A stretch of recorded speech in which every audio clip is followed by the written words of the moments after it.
All right, we're here in the Niner locker room with Logan Ryan, Niner veteran DB, and playoff time, man. You've got a lot of playoff experience. Yeah. Give me the difference between like regular season mode and playoff mode as far as preparation goes? You're playing a good team. That's really it. You try to keep everything as similar as possible because we're in routines.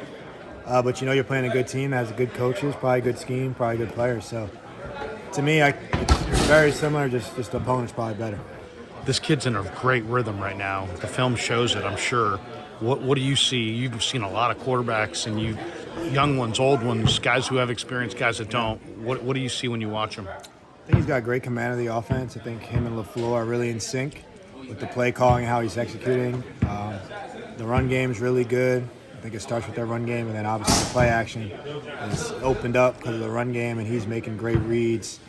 They have a great receiving core. He's putting, obviously, the ball in play for points, and I think he had the most impressive performance in the first round. So for us sitting back there, it was impressive to watch.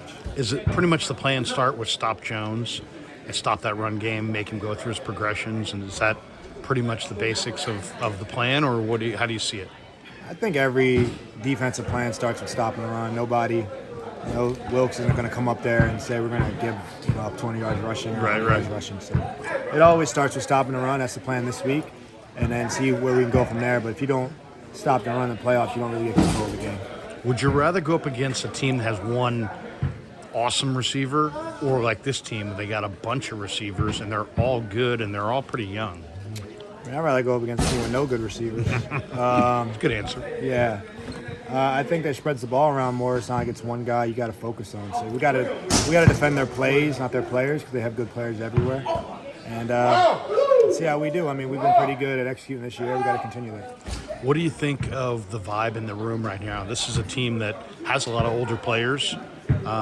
They're a young team. The experience is on this side. How much does experience matter in January?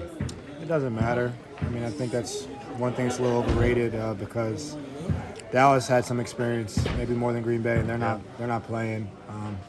Joe Flacco in Cleveland had maybe a little more experience than the young Houston team, and they're not playing. So you got to show up for those 3.5 hours. I don't know what experience has to do with it, but you got to show up. And we have some guys that feel like we're ready to show up, but we won't know until we get there, and we're going to do our best to do that. Okay, you're the veteran in the room, you and Tayshawn. There's a lot of young guys in your room, and those young guys need to play in these playoffs. So, and they lean on you, I'm sure, for guidance and advice. If I'm a young DB and I come to you and I say, Logan, man, I got a couple nights before the game. What should I be doing in these last couple nights? What are you telling them? Do what you normally would be doing. I look at like we're specially trained to go do this. A lot of people can't perform under the pressure, and it's what we're trained to do all year, to go perform. And I don't want to hop out there and look to my left and my right, and you're not where you're supposed to be. So we just got to be where we're supposed to be in our spots, so we have an idea of our game plan and execute it. I don't want guys. My advice to guys: this ain't the week to try something new. It's not the week to try a different pill. Not the week to try a different routine. It's the week to do what you do and trust what you do, and we'll figure it out from there and make adjustments as we go. What do you think of the culture in here? You've only been in here for a short amount of time, but you've been on a bunch of good teams and probably some bad teams. Oh, yeah.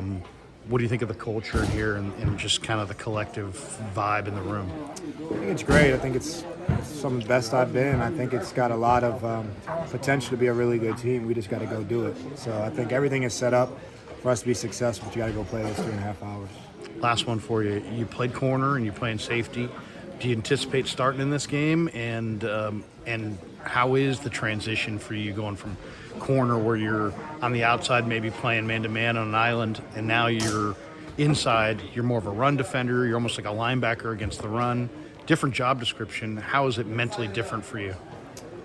Well, I think we got to stay tuned to see what we come out there with. I would say the difference is just my keys. I played nickel in the slot like Diamondor's played, in corner on the outside, and I played safety. To me, it's positionless football nowadays. I think we get a little, having certain positions and names gets a little overrated. I don't know what position Debo plays. I don't know what position Christian plays. So same thing on defense. You want to put your best defenders who can tackle in space, who can cover in space, and that's what football is, turning into, and I'm one of them. So we'll see how it goes. But to me, it's football. When the guy has the ball, go tackle him. When the ball's in there, go get it. Good luck Saturday night. Thank you. Appreciate you.